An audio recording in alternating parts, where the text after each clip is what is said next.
Assalamualaikum warahmatullahi wabarakatuh. Perkenalkan, nama saya Lucy Larasati dengan NIM 211221119 dari kelas BKI 2D. Serta yang saya hormati Bapak Dr. Nurisman MAG selaku dosen pengampu mata kuliah Ilmu Kalam. Saya di sini ingin mempresentasikan sejarah ilmu kalam dan aliran dan latar belakang. Yang pertama, sejarah munculnya ilmu kalam. Dalam sejarah Islam, diterangkan bahwa perpecahan golongan itu tampak memuncak setelah terbunuhnya Khalifah Utsman bin Affan. Sebagaimana dikatakan oleh Hudari Bik, hal itu menjadi sebab perpecahan pendapat kaum muslimin, yaitu satu golongan yang dendam atas Utsman bin Affan. Mereka adalah orang-orang yang membayat Ali bin Abi Thalib, dan satu golongan yang dendam atas terbunuhnya Utsman, dan mereka adalah golongan yang mengikuti Muawiyah bin Abi Sufyan. Setelah terbunuhnya Khalifah bin Abi Thalib, Islam terpecah menjadi 3 golongan, yakni golongan Khawarij adalah suatu sekte atau kelompok atau aliran pengikut Ali bin Abi Thalib yang keluar meninggalkan barisan karena ketidaksepakatan terhadap putusan Ali yang menerima arbitrase atau tahkim.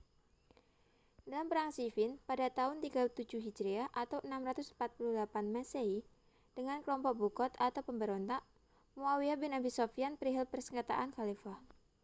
Golongan Murji'ah adalah orang yang menunda penjelasan kedudukan seseorang yang bersengketa, yakni Ali dan Muawiyah, serta pasukannya masing-masing ke hari kiamat kelak. Selanjutnya, aliran-aliran ilmu kalam. Aliran Khawarij merupakan aliran teologi pertama yang muncul dalam Islam. Kelompok Khawarij ini merupakan bagian kelompok pendukung Ali yang memisahkan diri dengan beralasan ketidaksetujuan mereka terhadap sikap Ali bin Abi Thalib yang menerima tahkim atau arbitrase. Dalam upaya untuk menyelesaikan perselisihan dan konfliknya dengan Muawiyah bin Abi Sufyan, gubernur Syam pada waktu Perang Siffin. Aliran Murji'ah.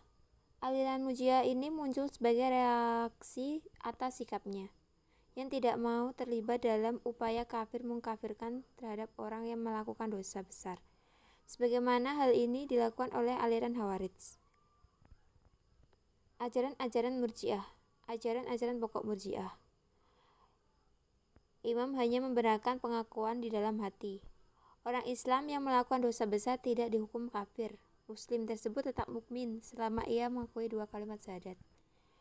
Hukum terhadap perbuatan manusia ditangguhkan hingga hari kiamat. Aliran Qadariyah. Aliran Qadariyah berakar pada qadara yang dapat berarti memutuskan dan memiliki kekuatan atau kemampuan.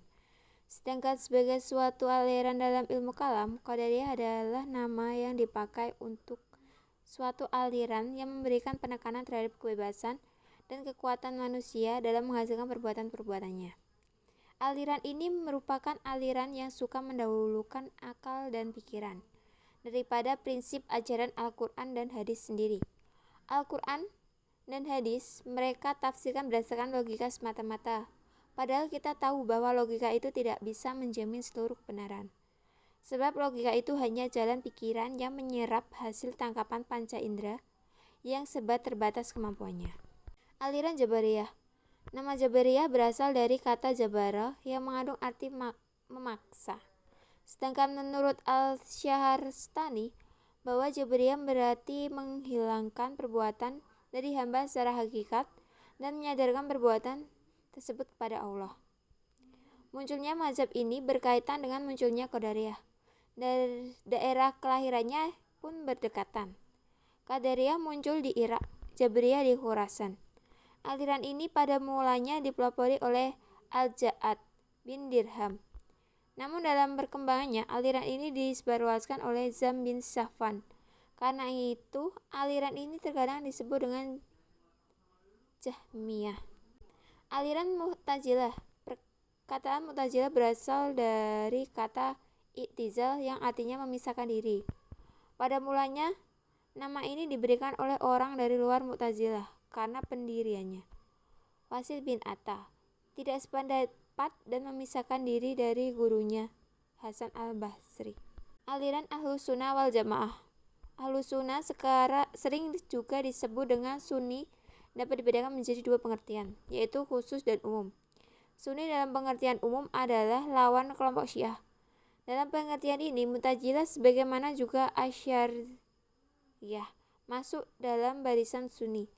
Sunni dalam pengertian khusus adalah mazhab yang berada dalam barisan Asy'ariyah dan merupakan lawan Mu'tazilah.